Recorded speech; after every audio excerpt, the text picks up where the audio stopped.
Hello and welcome to the Natural State Update. Thank you so much for watching. Here are some quick headlines for you to know about. There are about 93,000 Arkansans who help care for a loved one with dementia or Alzheimer's disease. Most of them are not paid for the care they provide, but a new respite care program passed by the Arkansas legislature is about to provide two $500 grants per year to caregivers. There's no income limit and grants are available now. Information on how to apply can be found on the Alzheimer's Arkansas website.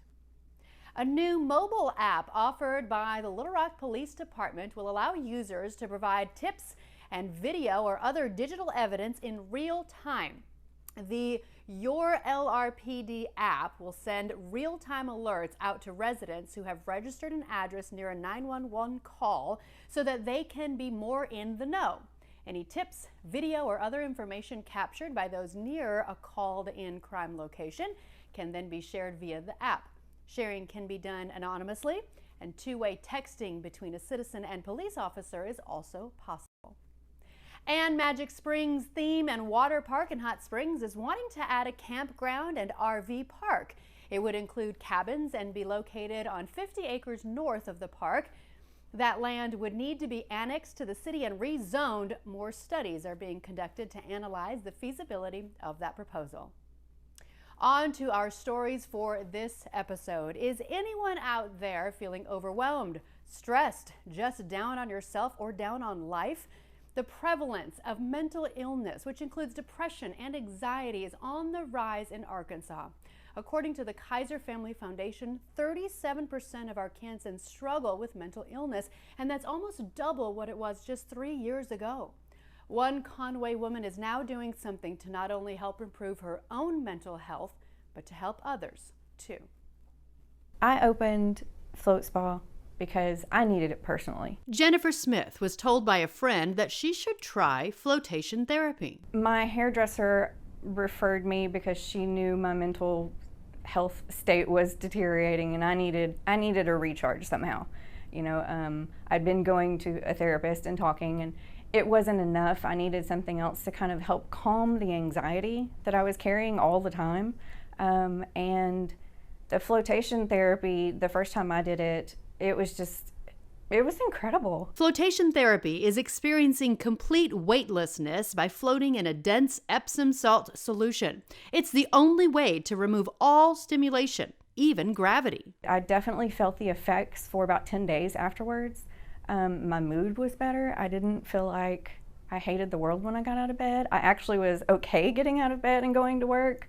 And it lasted for about 10 days and I didn't hurt. My joints weren't all achy from being on my feet all day. From aches and pains to depression and anxiety, floating in 1,000 pounds of Epsom salt and about 2,000 gallons of water has proven to provide users with numerous benefits, both physically and mentally. Being sensory deprived, the 4 to 6 hours of rest that you're getting for your mind in an hour is really what this is about.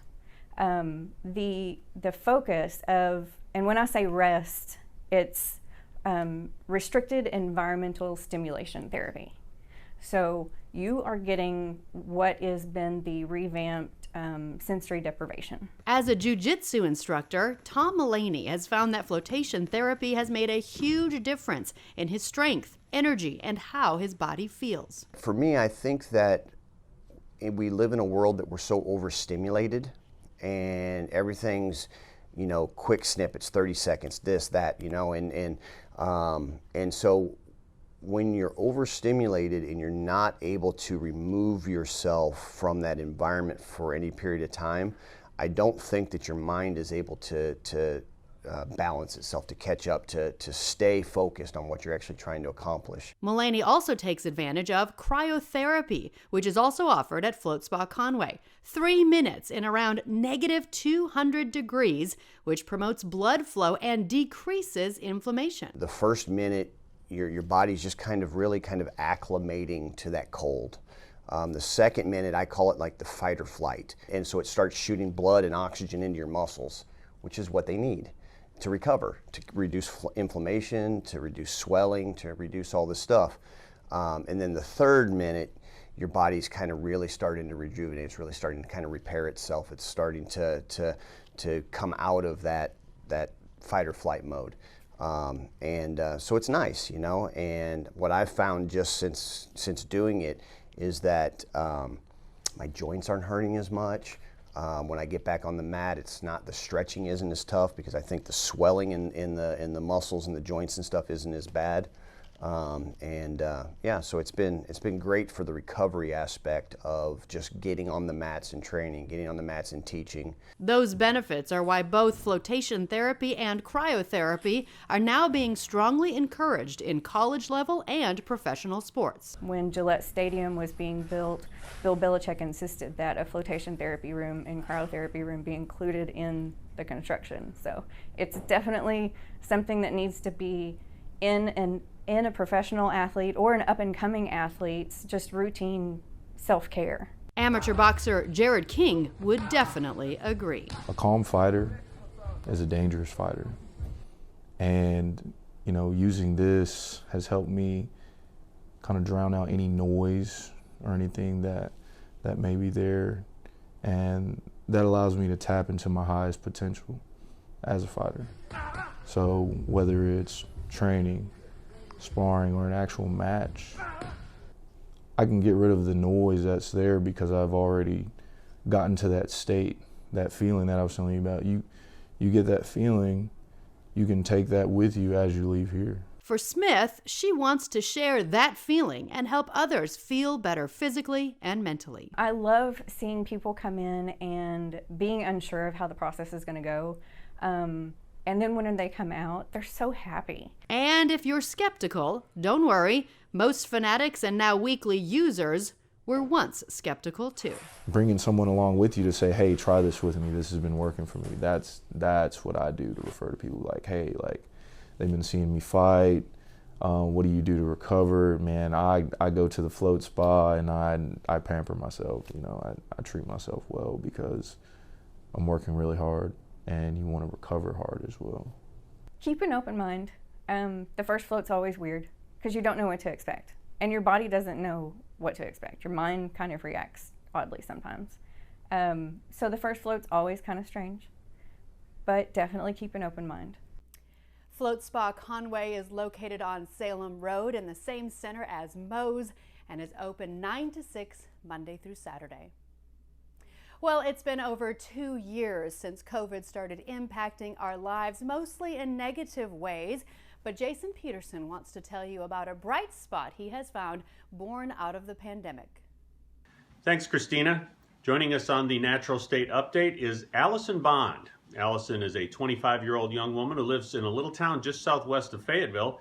She has a passion. It's expressing kindness, care, love, and concern through notes, cards, and letters. So Allison, tell us, who are the recipients of your kindness, care, and concern? Several soldiers, a bunch of prisoners from all over the USA, and then like a bunch more like senior citizens and kids who are sick and all that stuff. Allison's Facebook page, KTLM, is populated with GoFundMe campaigns that have attracted her attention. When she was born in 1996, she might have been worthy of such a campaign had they existed. Allison was born at 25 weeks and weighed less than a pound. Her premature birth resulted in some permanent disabilities. For example, Allison is developmentally delayed and has mild cerebral palsy. KTLM stands for Kindness Through Letters Mission. Since I started this mission, I probably sent about 1,000, or maybe I've written 1,000 since I started my mission. But it's now a full mission, which is awesome. Allison's mission was born out of the pandemic. When the learning center she attends daily shut down, Allison felt disconnected and isolated and bored. She began to have a greater empathy for others who are alone and isolated, and she had plenty of time to do something to help. So she started reaching out to people by writing to them. This world has some it's just horrible lately, so it's great to be like one of these people in this world to make it much happier and I guess a kinder place, if that's even a word. But One of the many prisoners who responded to Allison's gesture of kindness was Joseph Maldonado, better known as Joe Exotic or the Tiger King. But the vast majority of those who Allison writes to are just unknown average people who she believes could use some encouragement. So what do you need? You need stamps, letters, cards, envelopes. What can people, yes, how can they support you if they go to KTLM on Facebook? praying for me, liking my page, messaging me, people who need encouragement cards and stuff. For the Natural State Update, I'm Jason Peterson. Thank you, Jason. And again, if you'd like to help Allison and her Kindness Through Letters mission, visit her Facebook page. It is KTLM. The only professional Shakespeare Theatre company in Arkansas is back. After going dark for 2 years, thanks to the global pandemic, the Arkansas Shakespeare Theatre has returned to the stage. Ann Jansen has the story. It might be a season of a single show instead of their typical 4, but the cast and crew members of Arkansas Shakespeare Theatre are thrilled to be performing again. We are coming off of hard times, and we wanted to create a place where people wanted to be. And the play lends itself to that so magically. That play is the well-known classic, Much Ado About Nothing, a rom-com of its own time. Everyone wants to find love. Everyone wants to be loved and be seen. Love is a hard thing to do and a hard thing to find. And I think that sort of through the course of this connection. play, we find that with each other. In existence since 2007, and after a 2-year hiatus, AST is once again bringing professional actors to the UCA campus, and this year traveled to the U of A campus as well, with a show that is sure to please all audiences.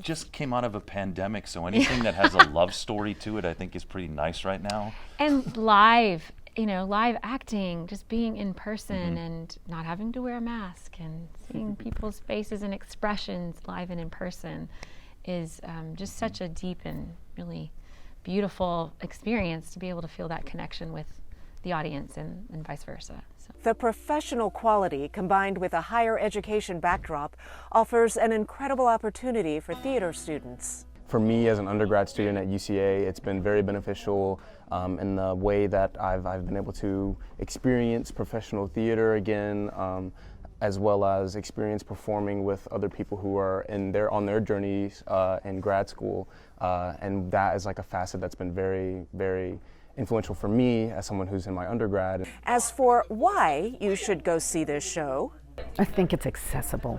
I think that the actors, in their use of both the prose and the poetry, have made this story really understandable. I think that it's lush, and I think that there's great comedy, there's great passion.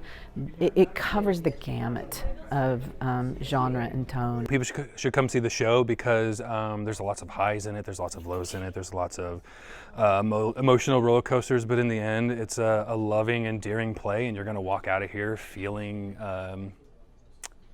very happy.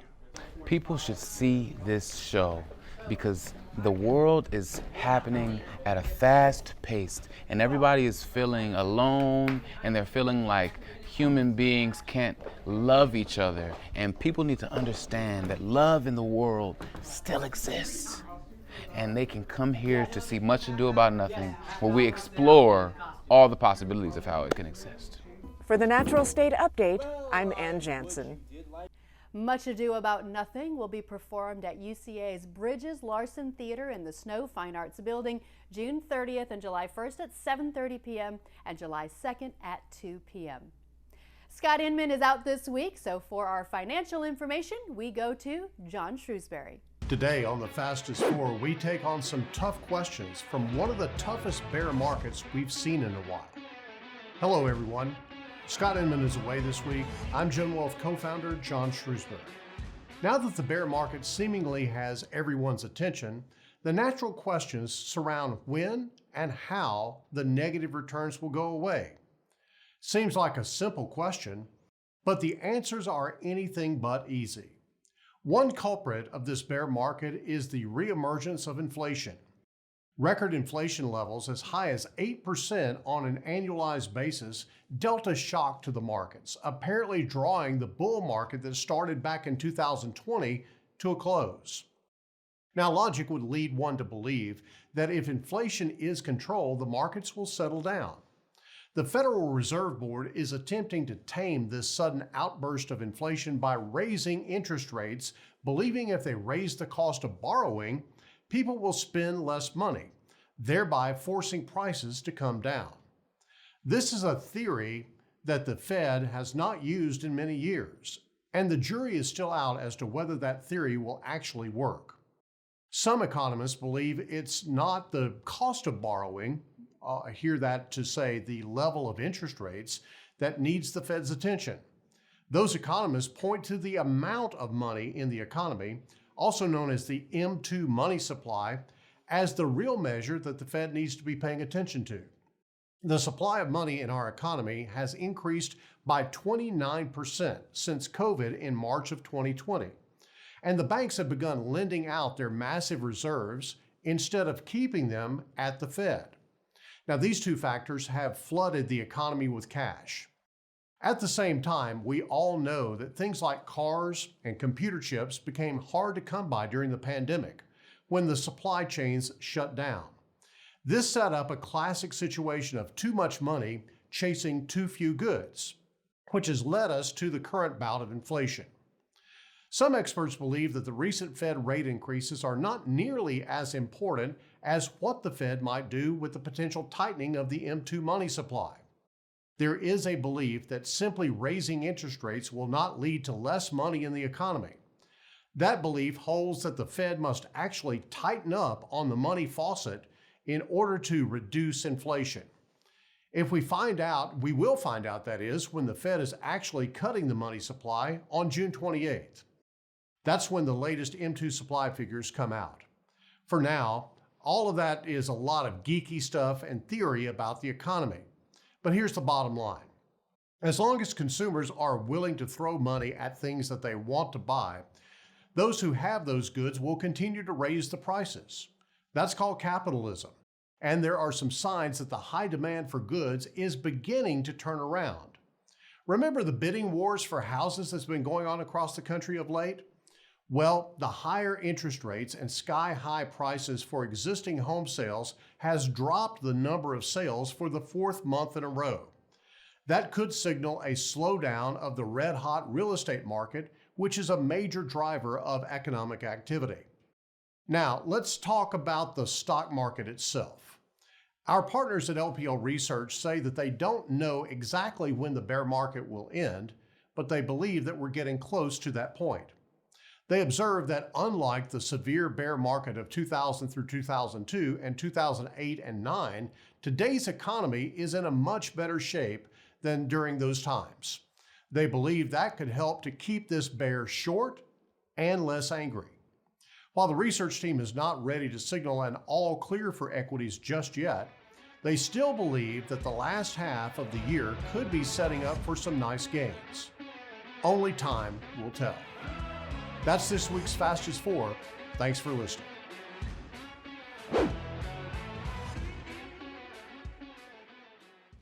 Thank you, John. For our encouraging word this episode, we want to address the combative communication going on throughout many social media sites recently, I'm sure you've noticed, with a verse from Psalm 133.